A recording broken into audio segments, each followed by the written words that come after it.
Buenos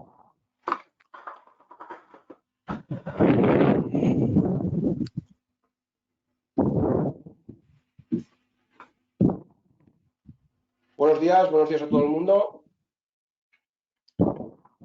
Vale, estamos hoy en este webinar que presenta PILZ, ¿vale? Sobre las nuevas modificaciones, las nuevas versiones que va a haber en la normativa, la ISO 13849-1. Vamos a esperar un minutito, un par de minutitos a que la gente vaya accediendo, vaya entrando. Os enseño un poquito la herramienta, ¿vale? Veréis que tenéis un panel de control a la parte de la derecha, habitualmente, donde tenéis una opción de chat, ¿vale? Hay una opción de chat, hay una opción de questions, de preguntas, ¿vale? Podéis utilizar cualquiera de las dos herramientas si durante la presentación que va a hacer mi compañero Ramón tenéis algún tipo de duda. Yo estaré detrás contestando estas preguntas, estas dudas que podáis tener. ¿Vale? Presentado un poquito la herramienta, ¿vale? Os presento pues, quién soy yo. Yo soy David Costa, ¿vale? Soy responsable de Product Management y Business Development en PILZ de España y Portugal. Y luego tenemos a mi compañero Ramón Tresguerres, ¿vale? Que es consultor senior pues, para PILZ de España y Portugal también, ¿vale? Es el que se encarga a nivel de consultoría, es nuestro experto a nivel de consultoría y asesoría de seguridad. Vale, si os parece, empezamos ya. Vale, Ramón, si puedes tomar el control.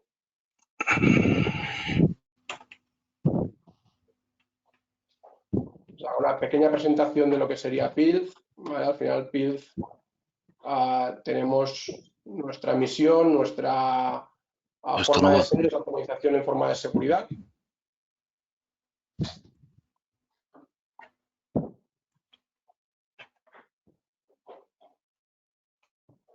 Sí, Ramón, si puedes pasar la diapositiva. Vale, perfecto.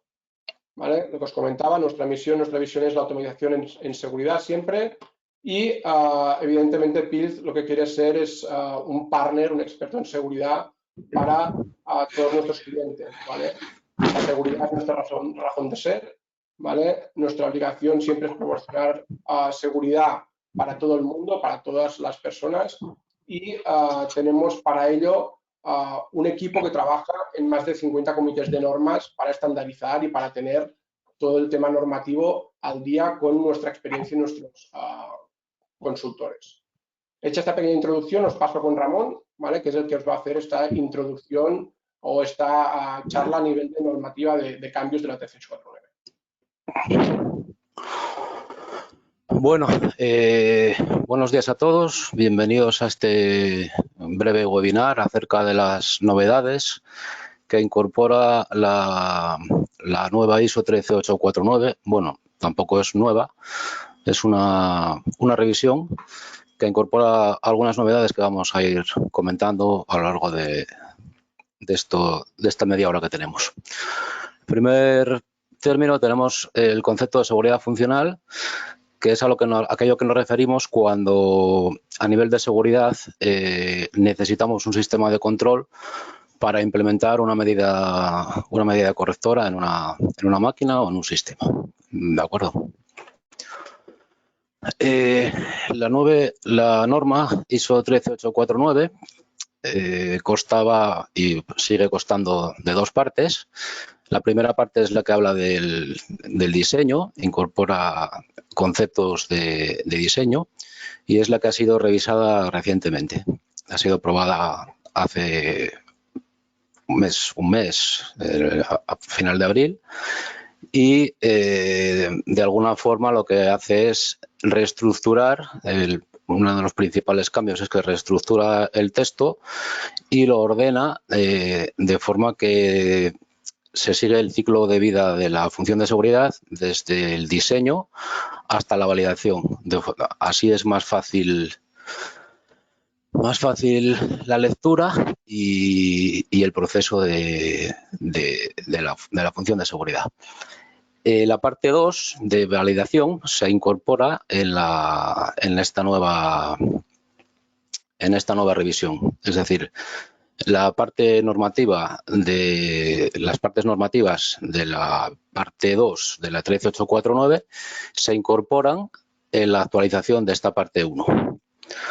Es una forma, pues, de darle la importancia a la validación, que parece ser que no se le estaba prestando tanta atención como al diseño.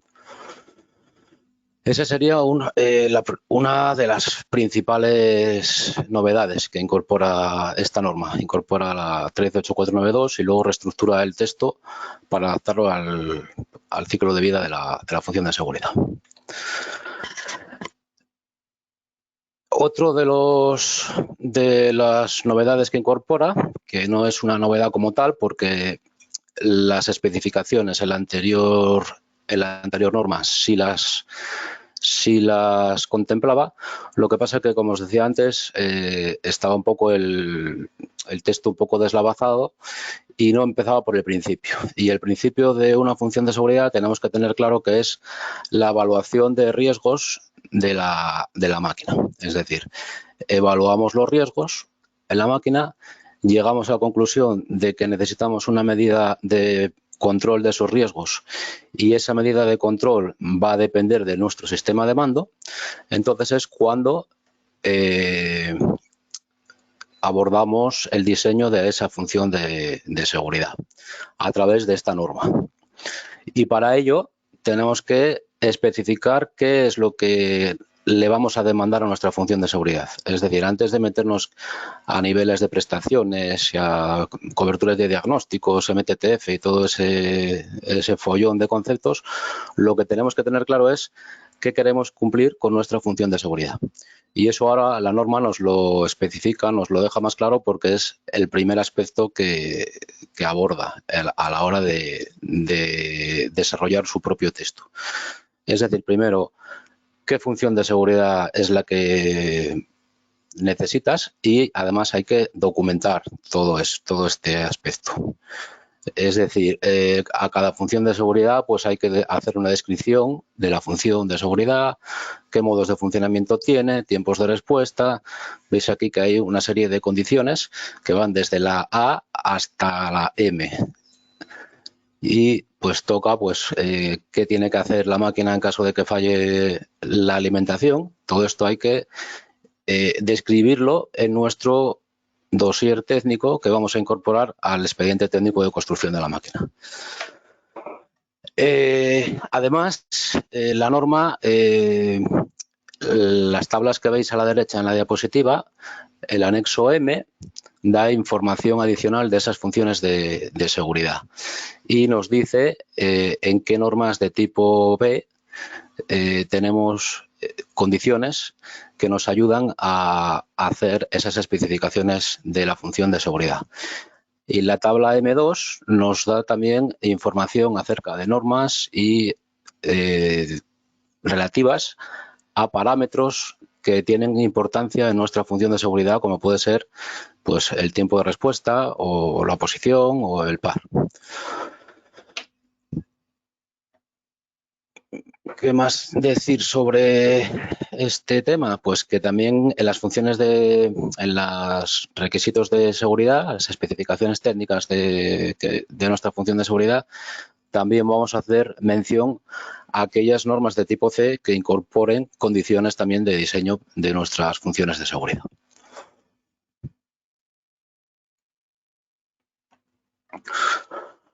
Otro aspecto que incorpora la 13849 es a la hora de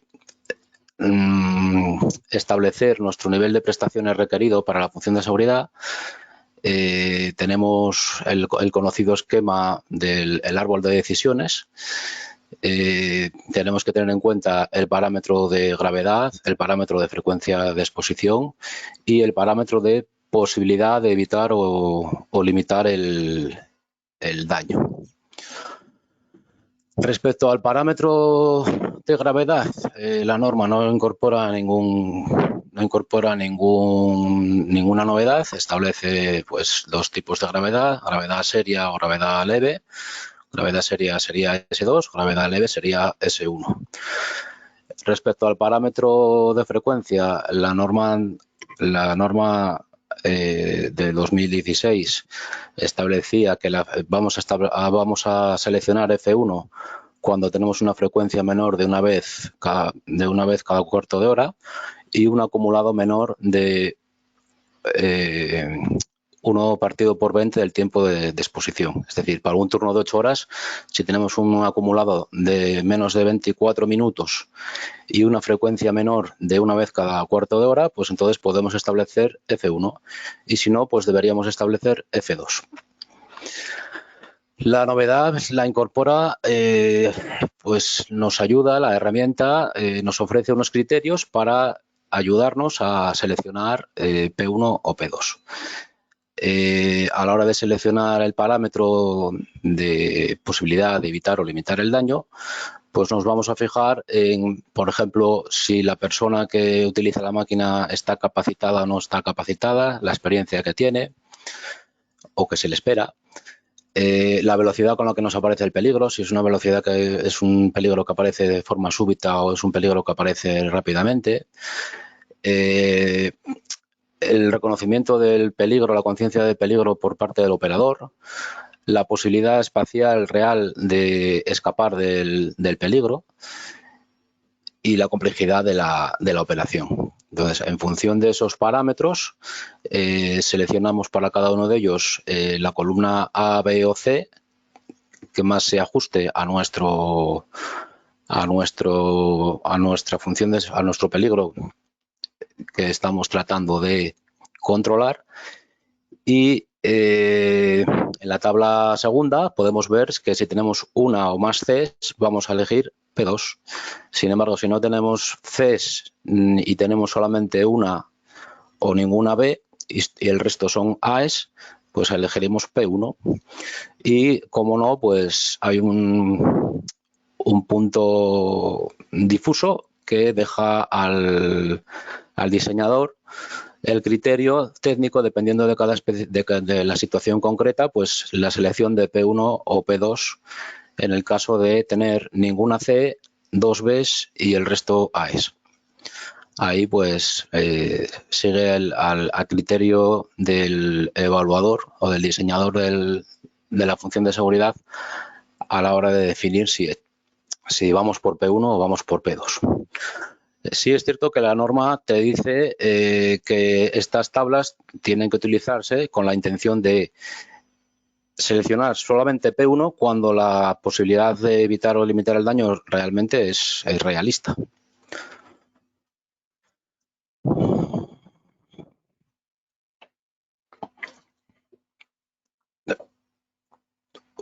Un añadido que se incorpora en la revisión de la norma es incorpora el concepto de subfunción. Una función de seguridad se puede dividir en subfunciones, es decir, su función detectar, su función de gestionar y su función responder, y esas subfunciones se asignan a sus sistemas. Se asignan a uno o más subsistemas. Y aquí vemos pues un ejemplo de una función sencilla de enclavamiento de una puerta que tiene un subsistema de entrada, que son los sensores, que desempeñan la subfunción de detectar. Luego tenemos otro subsistema de lógica, que sería el módulo de seguridad, que desempeña la subfunción de gestionar. Y después tenemos el subsistema de los actuadores, que desempeña la función de responder. Básicamente, lo que propone la norma, que ya lo proponía la anterior, es desglosar nuestra función de seguridad en subsistemas y canales funcionales para posteriormente poder evaluar.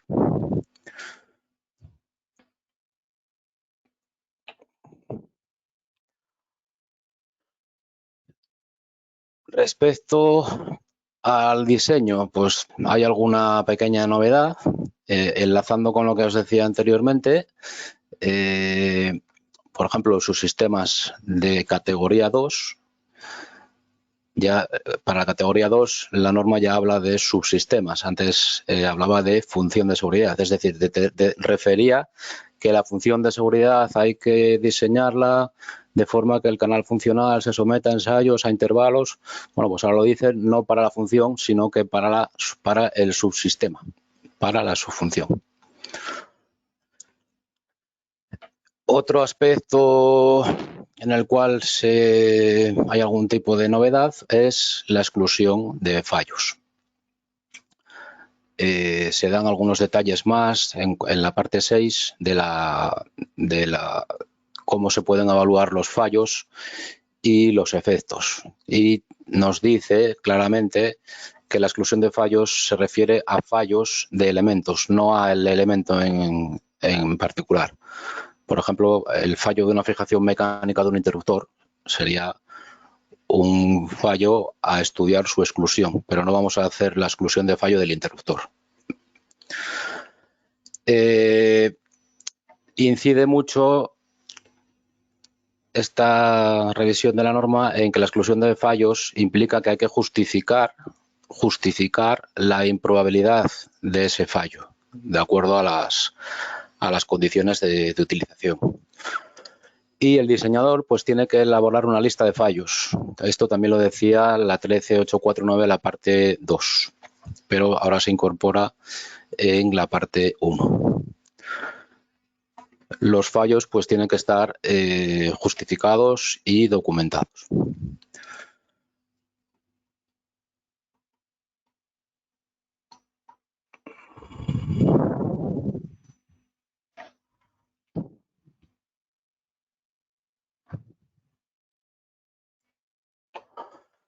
Respecto a los fallos, la cobertura de diagnóstico, que es uno de los parámetros que hay que tener en cuenta a la hora de diseñar la función de seguridad, en el anexo E nos pone una tabla que ya te la ponía la norma anterior.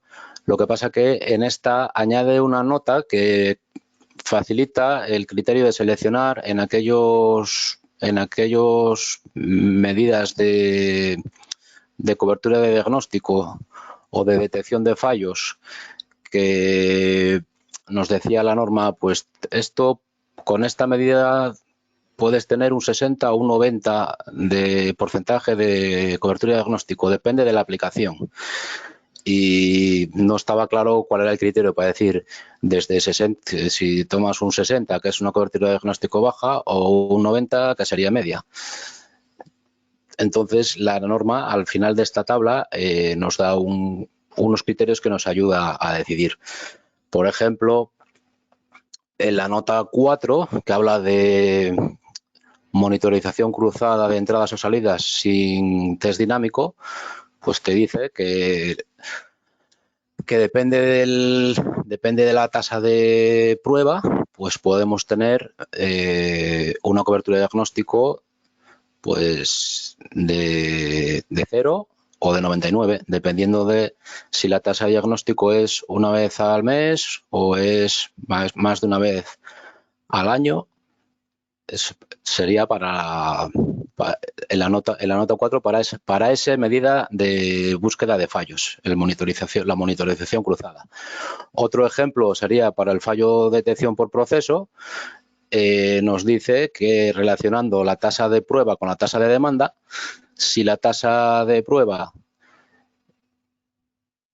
es mayor que la tasa de demanda, pues entonces podemos considerar que para esa forma de buscar fallos, que sería detección de fallo por proceso, en el caso de que la tasa de prueba sea mayor que la tasa de demanda, pues podemos limitarlo al 60% a la cobertura de diagnóstico. Sin embargo, si la tasa de prueba es más de 10 veces la tasa de demanda, pues la norma te dice que puedes limitarlo al 90%, que ya sería una cobertura de diagnóstico media. Y si la tasa de prueba es más de 100 veces la tasa de la demanda, pues entonces podríamos justificar que nuestra cobertura de diagnóstico en esa medida de control de fallos sería 99%. Esto es unos criterios que ayudan a establecer en ese rango pues cuál es la cobertura de diagnóstico más apropiada para nuestra aplicación. Otro aspecto que no es que le sea nuevo, pero sí lo amplía y en algunos casos lo simplifica, es en relación al software, tanto software de aplicación como el software de embebido. La norma establece aclaraciones en relación con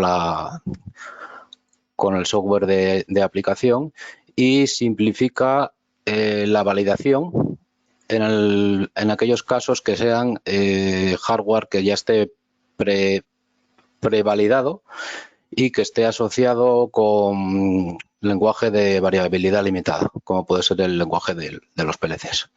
Entonces, en este caso, el modelo nube lo simplifica sustancialmente respecto al que proponía en la norma previa. En las especificaciones habría que meter también el software y de todos los anexos, esta norma tiene muchos anexos, todos ellos son informativos y hay dos que se refieren específicamente al software. El anexo J establece un ejemplo para realizar software embebido.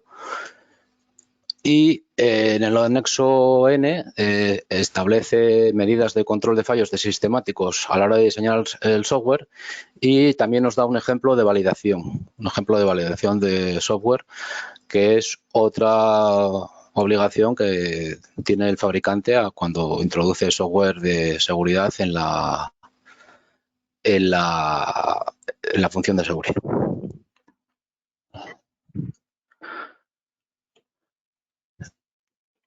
Y por último, otro aspecto novedoso en la norma es la incorporación de rutas para justificar la bonanza de nuestro diseño respecto a la compatibilidad electromagnética y respecto a la inmunidad frente a interferencias electromagnéticas. La norma pues establece 4 rutas en función del nivel de prestaciones que tenga nuestra función de seguridad. Nos dice claramente que la ruta la ruta letra A sería la primera elección si es aplicable, es decir, los requerimientos de compatibilidad electromagnética del producto que estemos manejando. Y la ruta C remite a una tabla que sería la tabla L1, en la cual, de una forma análoga a la selección de las causas de fallo común, pues nos va preguntando si cumplimos con determinados requisitos. De la misma forma que para la selección de causas de fallo común, si teníamos 65 puntos, considerábamos que cumplíamos con el requisito de la norma, pues aquí tenemos que si es doble canal, pues necesitamos 280. Y si es un canal simple, necesitamos 230 puntos para considerar que cumplimos con las medidas de inmunidad frente a interferencias electromagnéticas. Esas son pues las cuatro rutas que nos propone la norma, pero también nos deja claro que la primera es la que tenemos que aplicar si es posible. Y con esto recordar que nosotros en PILS pues ofrecemos un curso de experto certificado en seguridad funcional, que son dos jornadas y que se abordan todos estos aspectos que se han visto hoy y todos los que incorpora la norma 13849. Y con esto yo creo que terminamos la presentación. Perfecto, Ramón, muchísimas gracias. Creo que es una buena introducción. Al final, como ya has comentado, esa 13849-1 ha sufrido pequeños cambios, pero hay cambios bastante interesantes, ¿vale? Hay cambios pues como el tema de la frecuencia o tiempo de exposición que no estaban muy claros o que la gente pues le surgía dudas que se clarifican un poquito, ¿vale? Hay una pregunta que estaba por aquí que nos preguntaban si desaparecía la guión 2, la 13849-2, ¿vale? Porque se ponía o se comentaba que aún no se había modificado, ¿vale? Entiendo que se va a modificar en un futuro. ¿Es así, Ramón? Entiendo que sí, entiendo que se va a modificar porque su existencia, la parte normativa ya se incorpora a la 1 y la parte informativa, pues entiendo que pasará a una especificación técnica o a un informe técnico, pero tampoco está muy claro. También nos preguntan, Ramón, eso también nos ha surgido a nivel interno. Hay una página web que es Machine Safety que dice que no se debe utilizar esta modificación de la norma. Nos pregunta que cuál es nuestro punto de vista. A ver, yo hasta que la norma no esté armonizada, esto es un estándar internacional que tú puedes tomar como referencia. Cuando se armonice la norma se verá si ese criterio que llama a no utilizar la norma tiene o no tiene sentido. En cualquier caso, yo entiendo que esta norma está aprobada por organismos internacionales y tendrá su razón de ser. Pero insisto, hasta que no se armonice la norma para aplicarla, para que pueda dar presunción de conformidad, pues está un poco en el aire. Es como toda norma.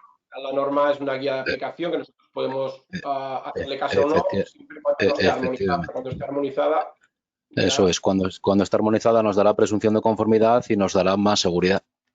Correcto. Nos preguntan que si sabemos cuándo se armoniza, creo que esto no está en nuestras manos, ¿no? No, de eso no tengo conocimiento. Vale, no sé si hay alguna pregunta más. Si no hay ninguna pregunta más, mira, nos vuelven a preguntar por aquí. A nivel de software Pascal, ¿el cambio de la norma requiere alguna actualización de este software? Yo entiendo que no, porque al final el software Pascal no deja de ser una calculadora, ¿vale? Que lo que hace es coger los datos de los valores de uso de cada una de las funciones de seguridad y de las características técnicas para darnos los valores a nivel de fiabilidad y de robustez del componente. Por lo tanto, entiendo que no hará falta. Si hubiera alguna actualización, evidentemente la sacaremos.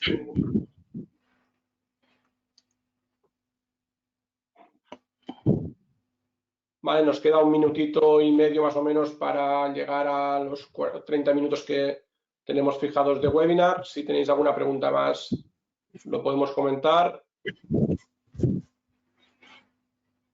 Vale, nos pregunta también si todas las variaciones son aclarativas, no hay cambio sustancial.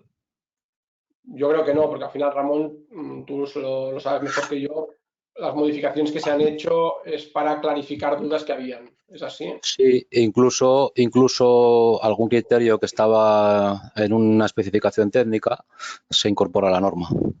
El criterio este del P1 y el P2 estaba en la especificación técnica que desarrolla la 13849, que la aplicaba la anterior, y lo que se hace es se incorpora.